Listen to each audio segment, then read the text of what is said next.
How are you, Ilaria? I'm very good. And you? I'm great. It's always so good to see you. Good to see you. I'm really happy you could fit me into your very busy day. It's a pleasure. I always see you, you're always running, but always smiling. Of course, we are blessed. We are blessed. It's a beautiful thing. I think I met you exactly a year ago. I met you for the first time last summer. In Milan? In Milan. Yes, I remember. At the shipping materials. Yes, event. Yes. One of the coolest things I've seen in a long time. Thank you. I love the material science. And it's such a great pleasure to meet you. Likewise. And you are now the CEO of Audemars Piguet, Ilaria Resta, an Italian in Switzerland. An Italian and a Swiss. I have both nationalities. It's actually. true, you are both. Yes, I spent half of my life in Italy and half in Switzerland. It's true. So I deserve both. You do. You do deserve both. I passed the exam, by the way. There's an exam to become Swiss. How was it? It was tough because at the time my French was really not excellent. I had to do a French exam, a history exam of Switzerland. It was quite a lengthy process. Wow. Where were you living in Switzerland when you were there? I was in Geneva. Nice. At the time, yes. And now Le Brassus. And now almost close, 1 hour away. Beautiful. Beautiful. The best place. Around the world with your host, the Gstaad Guy. We welcome you back to the Gstaad Guy podcast, sharing stories of excellence with those in the know for those who just know. Have you always been a big Audemars Piguet fan? Actually, no. I discovered Audemars Piguet when I came to Switzerland. When you move to Switzerland at the airport, you cannot miss watches. Yeah. And of course, you visit the different museums. And then I got to know Audemars Piguet. But I was never expecting ever to receive a call for this type of job, because in watchmaking, normally you see people with long tenure, long career in watchmaking. So I always felt this was a world that I could never have access to. I love it. I think you are in many ways such a walking representation of how I perceive Audemars Piguet, because I think that it's a very fluid brand when it comes to how, who, and what can be worn.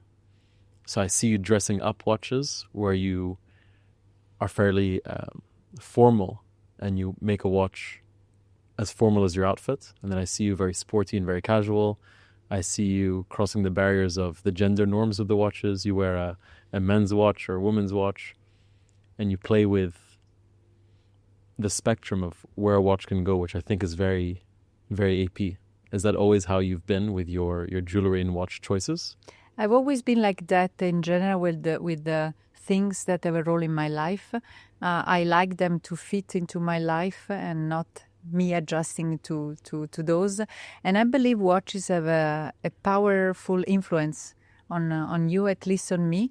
I like that the watch represents something in my day, and I don't like to have fixated how do you say, rules of watches or fixated rules like men, women, as you just alluded to. I don't like that type of segmentation, also because it doesn't reflect what people want. People don't want to be clustered in a segment, certainly not a gender segment for watches, because there is not a reason for a watch to be male or female. Certainly there are watches that women like more than men, but that's the way I like to live.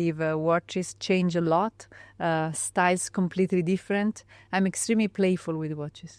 I love it, and I see it.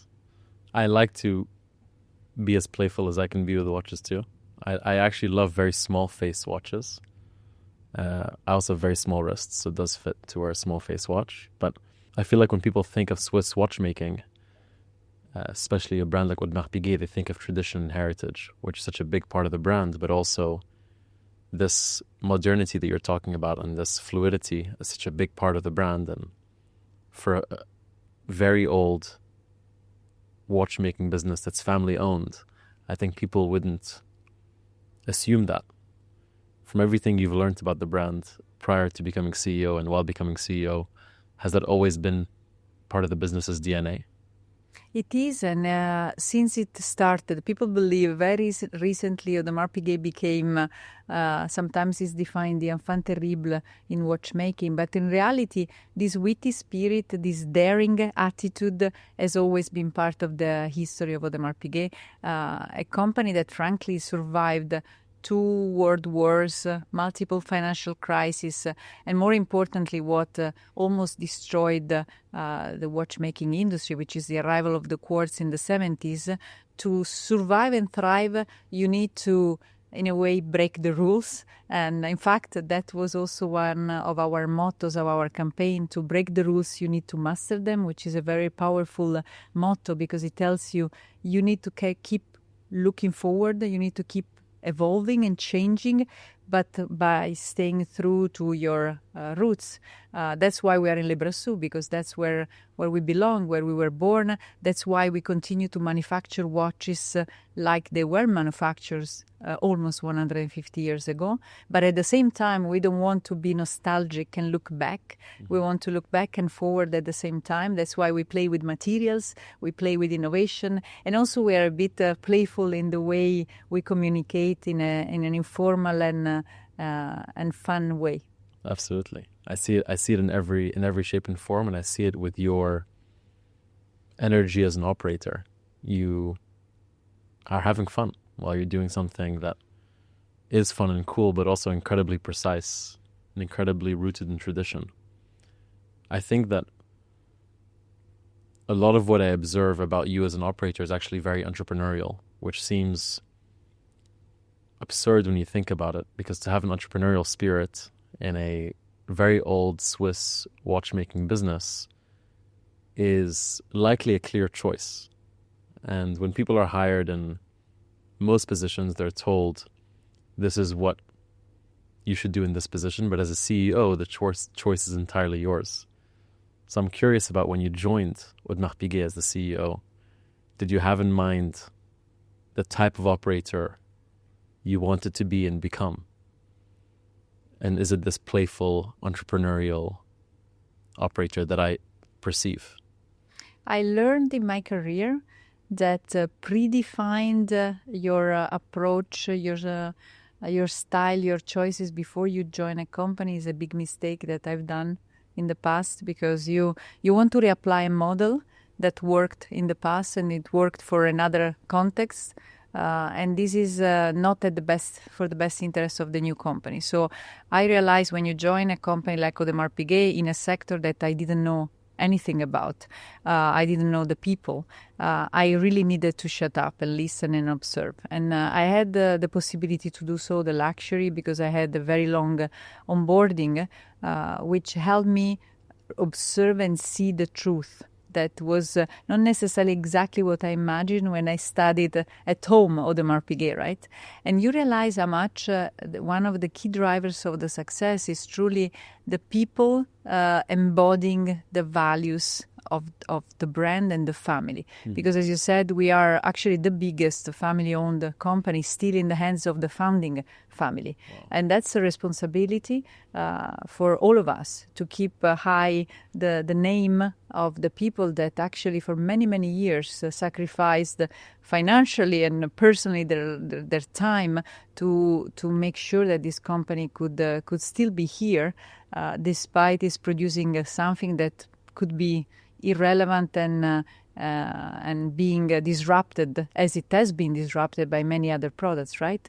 Not many industries are disrupted and thrive after.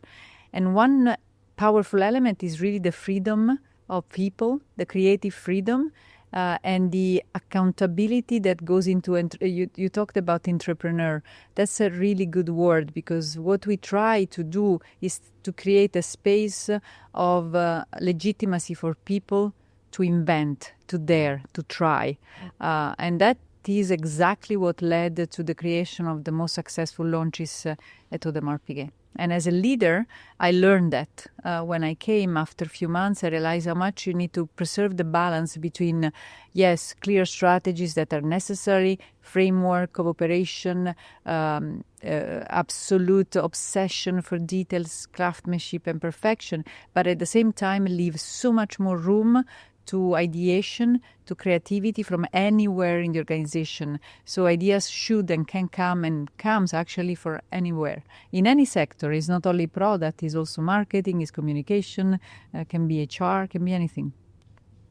You speak about the Audemars Piguet being the largest family-owned watchmaker.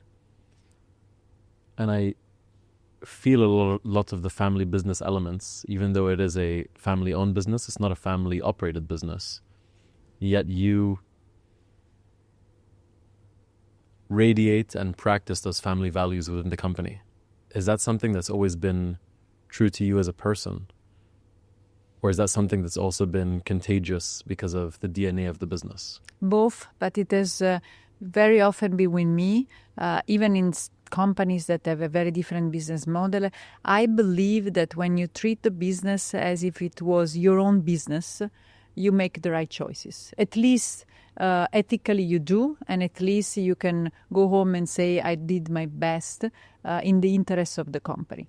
And you become egoless when you think you're doing something for yourself and for your own business, right? You make the most efficient choices, the most daring choices, and you take risks. At Audemars Piguet, I found the same, and it's precious what I heard from few colleagues at AP. They told me, we feel the company belongs to us, and that's something that makes me proud, and I know it makes also the shareholders proud, because the idea that there is a shared ownership of the company and the feeling that every day we go home when we enter the office, it gives you much more freedom and daring spirit in a way, and it shows also in the very long tenure of our colleagues. They stay there for long. They devote their career to AP, and that's important. I've seen it when I went to Le Brassus and I toured the factory is the right word? It doesn't feel like a factory. We like manufacture. Yeah, it feels more like an artist studio than it feels like it's true. Anything industrial by any means. And you cannot fake it, because when you see the people, that's why we like to open the manufacturer to visits, because we want to show the truth, right? Yeah. And we know that clients love to see the behind the scene of a watch. And you see the passion of people when you stop by the bench of a watchmaker. These are not scripted people. We don't tell them what to say. But the level of passion, the contagious love for what they do shows to clients, to the point that many tell us, I'm not wearing a watch, I'm wearing a world of emotions, which is so powerful and so true. Absolutely. I think family values and family are one of those things that mean a lot of different things to different people, and people take it quite lightly when they hear it, because a lot of people use these words and rarely define them. And I think the blanket definition of family can be understood as unity or companionship. But I think in the world of Audemars Piguet, it's far more literal, because when I think of family, I think of variety in emotions, variety in views of the world, variety in tastes, but somehow it all comes together. And that's most households. Most Christmas dinners, the brother and sister disagree. They definitely disagree with the parents. They disagree with the uncle and the aunt. But somehow it works and flows. And it's one unified mission. And that's how I understand family. And that's something I saw my first time visiting the manufacture. There's so much contrast. There's contrast in materials, in ideologies, in time periods, the very new and the very old. And that is how I define the family element, how it all kind of glues together. And I'm very curious about your view and definition of the family values also within the team and on the product side, because I think it is quite a subjective word, actually. Absolutely. I think you captured a lot, many of the most important elements of family. I would add definitely the honesty and the straight talk, the ability to have a free space of expression, which is extremely important, because the other side would be toxicity, right? Is when you cannot be yourself, you need to hide, or you cannot speak up. And we want to have really, at least that's my also my leadership model. I call it a circular leadership, of a leader that sits really literally with the people and listen to the colleagues, not in a company that has the shape of a pyramid. Even the family, yes, you have the parents, the kids, but when we sit around the table and we talk and we can all express opinions. There is one other element of the family spirit that I love is this idea that you give space to each to express their personality, their dreams and their desires without setting expectations up front. And that's how our creativity works. We try not to create too many boundaries and putting too many frameworks around the creativity and the job scope. Why? Because we want to let people in a way flourish and find their own space and their own passion. That's why we encourage what we call internal mobility, is the possibility of people to switching functions, roles, responsibilities, which is counterintuitive to an hyper-specialized business like watchmaking. But we allow that because we want people, like in a family, to grow, choose their studies according to their passion. And life is not ever fixed, right? You can have a path that is not linear, and we love this non-linearity, which is an investment for the company, because if you think about it, it's much better to have everybody specialize in doing one component, one job, and repetition drives excellence and efficiency. But we don't want that. We'd rather invest in spaces for creativity. I love that, and I've seen it. It's a beautiful thing. But also family is the relationship we have with all the people around us, right?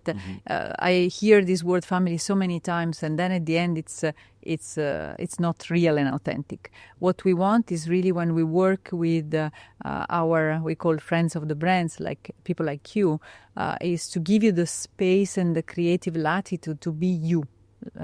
And we don't script. We don't like that. That's why people who come around us are passionate about watches. This is the starting point.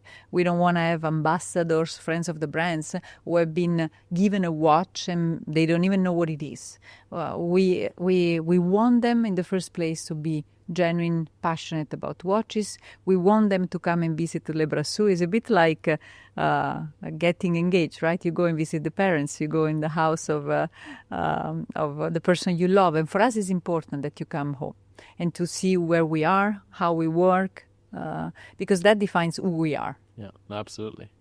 This podcast is brought to you by Poubelle, by the Gstaad Guy, allowing you to express all the things you love and all the things you may question on interchangeable charm jewellery that can be combined to create bracelets, necklaces, handbag accessoires, and much more. From iced matcha and reformer Pilates to sauna buckets and a pair of skis. All the things you love and even the things you question can be expressed through Poubelle. I've been very privileged and lucky to attend many of your events as a friend of the brand and friend of the house. And I noticed that other people attending are all incredibly different from one another. Very similar to the Audemars Piguet team. There's people from all corners of life and all corners of interests. And there's a timepiece that suits each of them in different ways. And they feel very strongly about one positively and feel very strongly about others maybe negatively, but there is a passion and a love for so many different corners of the brand. So while I observe these people and I see that they're undeniably different, I'm curious to know what you see as the things they have in common and what actually brings them all together in the room, because although they're very different, they're all bond and have the best time together and share love. And I wonder what you see as the commonality between people who are friends of the house, customers, collectors, and even artists within. People ask me often, how do you make such events so fun and successful? And I look at the people asking me the question, say, it's you. Because it's really not the place, it's not the entertainment or the food. Definitely we take care of all these aspects with the greatest level of detail, but it's really mixing people that are truly different, but with one common passion, which is, of course, watches, but also with the attitude of having fun and sharing. We like to think the people around us are extremely generous with their authenticity and with their ability and desire to put themselves out openly without creating and putting a mask on, which is the mask of the role they have, right? So when you come to an event and you see a football player or singer or you or all the others, really you see the real person behind the artist. Many are artists, or the real person behind the professional. It could be a professor, it can be a doctor. They remove these, let's say, I don't want to call it mask because it's who they are also, but you see the true person.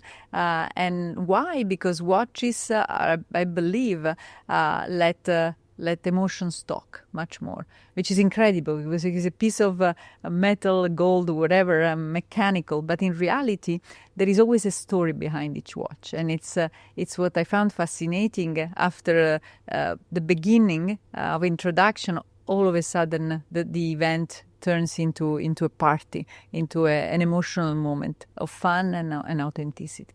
Absolutely. And when it comes to the collectors you meet, people have been collecting Audemars Piguet watches for months and some for many, many years. Or generations. Father, as well. Son, daughter, yeah. Exactly.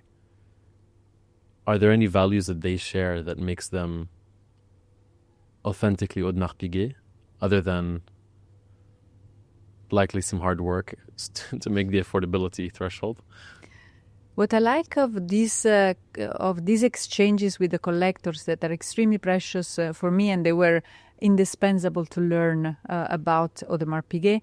First of all, there is always an emotional trigger when the collection started. It could be the gift from parents, it could be the memory of a moment in their life. And each watch, despite these collectors have many, many, many, have a very strong memory attached to them. At the same time, they go deep. I rarely have a conversation with somebody who cannot tell me exactly the movement, when it was done, the reason why that movement is so good. And it's a precious exchange because they tell you also what works, what doesn't work, how is it different from what their expectations. It's a precious source of inspiration for us. And you can tell there is a common thread of building together pieces of history. Watchmaking has been there for hundreds of years. The industry itself, way before even Audemars Piguet, of course, was founded. And for them, they participated to the life of humanity for a certain point in time. They bought watches that are 200 years old, 150 years old, and they can tell you what happened in that very moment in the history, and maybe in the history of their family if it's a gift coming from the family. So it's a way, if you want, to feel immortal and to be connected to the past and hopefully to leave something to the future. With the advance in many of your technologies, you guys have created some very cool new materials, which I'm a big fan of. And at the same time, you've brought back lots of the archives that you are big fans of as well, and things from the past that you've brought back into life. How do you personally balance future and past, and what excites you more on a personal level? Well, both, I must say. Since I arrived, it was evident that we have two souls. One soul that looks forward and one part that looks back, and the two are interconnected because a lot of inspiration come from the past. The trap we should avoid is the trap of reproducing the past as it was. That's not going to happen. When I arrived with one of the responsible for our archives and museum, we decided to create a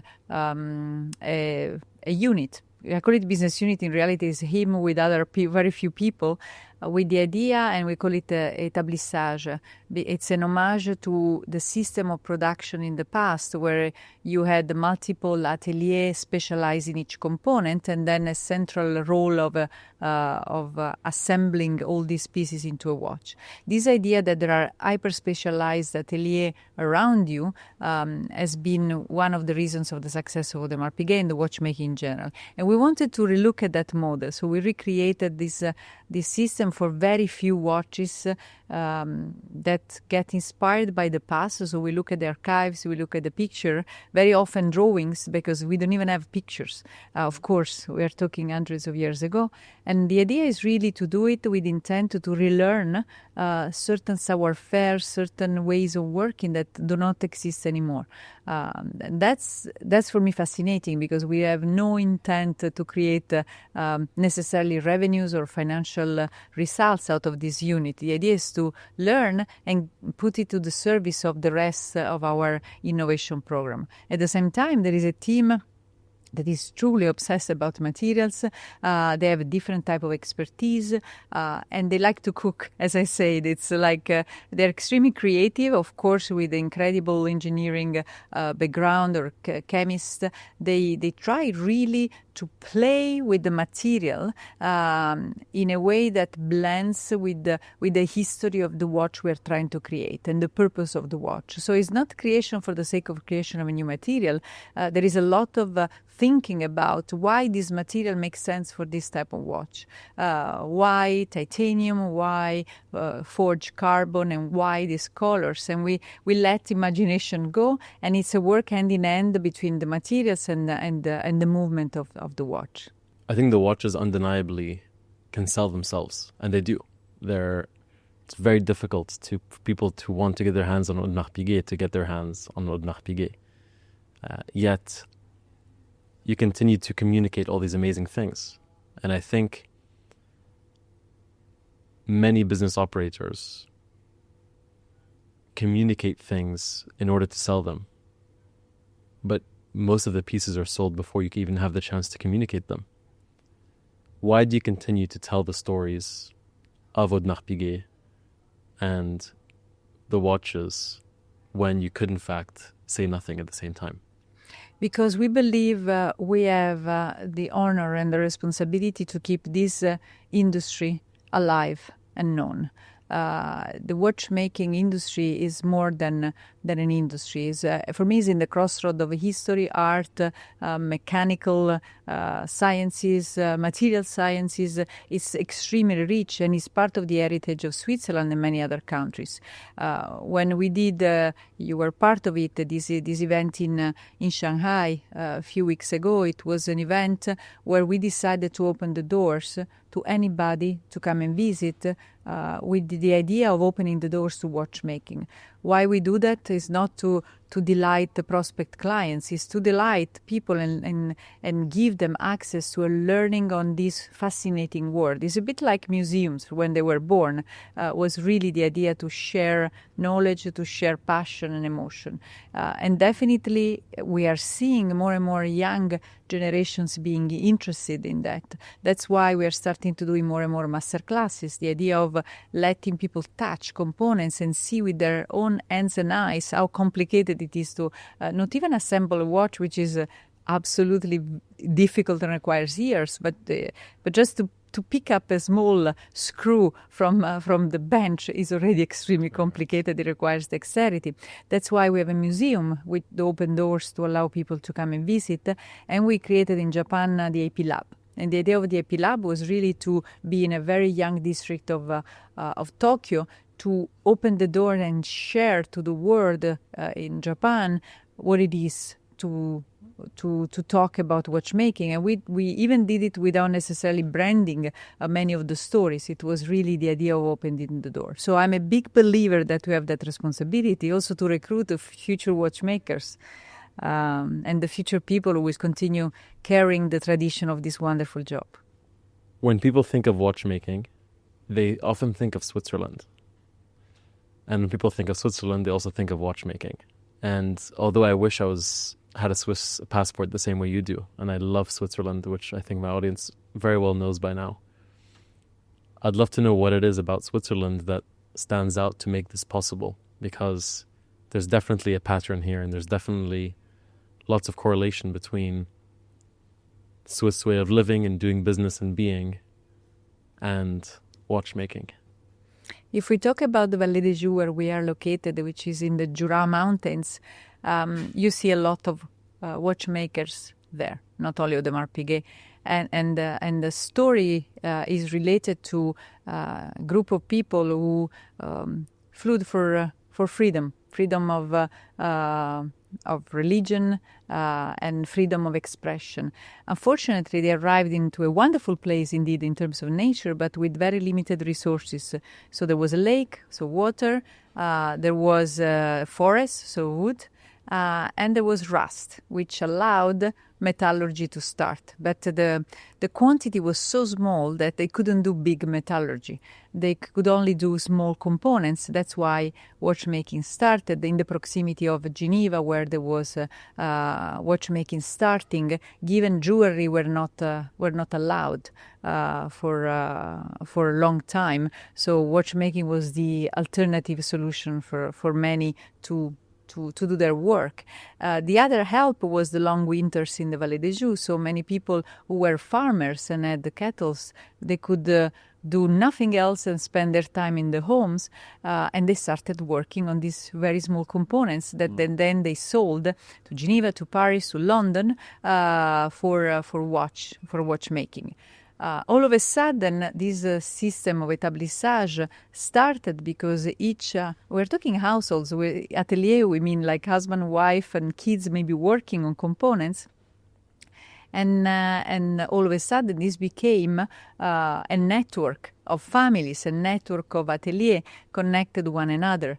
That's why you see so many companies with important watchmaking companies based in the Vallée des Joux, and that's why we remain there. Because for us, the reason why we were born, how we were born, means so much in the values for us. This notion of freedom comes from them.